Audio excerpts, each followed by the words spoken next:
Hi, welcome to the Midweek message. I'm Stephanie Thorpe, and I was recently part of the Spain's short-term mission team, and I want to take a little bit of time to try to share all that God did during our time there. And I've been thinking about it a lot since we got back a week ago, and there's just so much that God did. I'm going to attempt to share some of it with you. So to give you a little background on who we were ministering to, these families came from all over the surrounding countries of Spain and speak multiple different languages, and often they don't have anyone who looks like them, speaks like them, or has an accent like them, and they certainly don't have anyone who has the job their parents have. And they can't even share the job that their parents do because of the sensitivity of the countries that they live in. Only about 2% or less are Christians, and so it's a pretty sensitive area. There's risk of imprisonment or getting kicked out or asked to leave the countries that they live. So it's a pretty sensitive group of people, and that's why you won't see their faces on the screen. We can't show you their adorable little faces. But what we were doing was going to provide childcare for these kids while their parents were getting training and encouragement. So we want to thank you for all the support you gave us, helping to raise the funds and praying for us. You showed up at our pulled pork fundraiser and gave generously. You signed your kids up for the basketball camp that we did to help raise funds. And then you prayed for us at the commissioning a couple of weeks ago. And I want to start there with what God did. So we prayed for deep connection between us and the kids, and also the kids and each other, and also that the parents would trust us quickly. And as I kind of shared, you would understand why trust can be a hard thing given the circumstances and the dangers of what they're doing and who they're trying to reach. But God showed up and exceeded our expectations. From day one, there was just deep, deep trust between the parents and us. They were able to fully release their kids to us and focus on their training. They said that over and over and over again, that it almost felt like their kids weren't there, but in a good way. Their kids were having such a good time that they could 100% focus on being trained and equipped and encouraged for the hard work that they do. And then the connections between the kids were amazing. They never left each other's sides from morning when they woke up until bedtime. We saw God answer that prayer. So thank you so much for being a part of that. What our day-to-day looked like, we had the kids for about 8 hours a day, 3.5 hours in the morning, and then again in the afternoon. For the elementary group and the teenage groups, in the morning we would start with devotional time and lessons, and then small group time before going out to play soccer, which is where the kids always wanted to be. And we were a little concerned about how a lesson would resonate with these kids coming from lots of different backgrounds, but much different than what we're typically used to.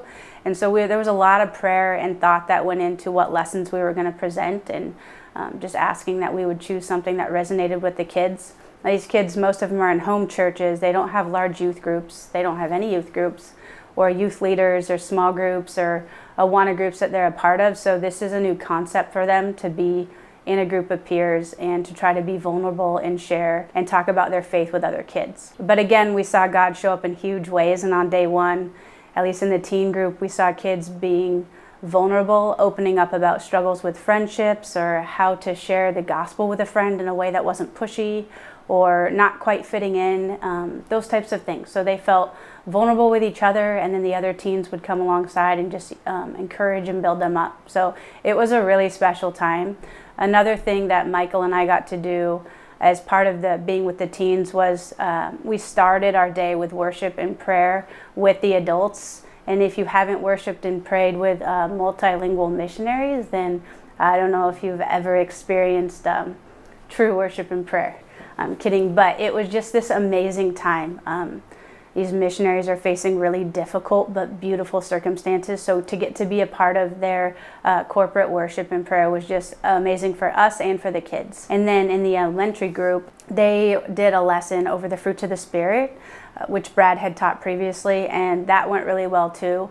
And something that kept standing out to me is that all of the members of this team have worked with kids or teens in some capacity, and I think that's just a reflection on our church. That's something our church is really good at. I think we excel at valuing and investing in the lives of kids and youth, and we do it with excellence. God has given our church this unique gifting and identity and volunteer spirit, and so to be able to take something that we do well here at SFB and use that somewhere else was awesome. In the afternoons, we would go take the kids on field trips. We would take the city bus and take them down to the park or a local museum or to get gelato. And we would do that with the elementary and teen groups combined, which was really special because it allowed us just deeper connections to form. Some of the parents were even surprised at the way their teens would step up and just be so loving and tender with the younger kids. It was something that they had prayed for in their kids but hadn't seen, and this gave their teens an opportunity to step up in that way. And then just, of course, deeper bonds formed as they got to interact together. So that was a really special, and something we heard over and over from parents was how thankful they were at the generosity of our church, which allowed us to be able to go and take relevant and newer toys and games for the kids to play with, and also take them on these adventures. We didn't just go with old board games that were missing pieces, but we were able to go and just provide a quality time for these kids, and that was a reflection of our church's generosity and support. While we were in Spain, we also got to connect with some of the missionaries that we support here at Salem First Baptist Church, and it was really cool to hear more about what they do on a day-to-day basis and just hear their heart and love for the people that they're trying to reach, and also the challenges. It's just so different than anything we experience here in the U.S., and it's really hard to communicate without being able to share specifics, and unfortunately we can't, but just know that these people are just faithful servants of the Lord who are trying to reach people for Him that would not otherwise get to hear the gospel message. As we were wrapping up our time in Spain, the families wanted us to make sure that you knew and that we knew that even though we were only there for a short time, that the impact would be lasting for them as they continued the ministry that they are doing.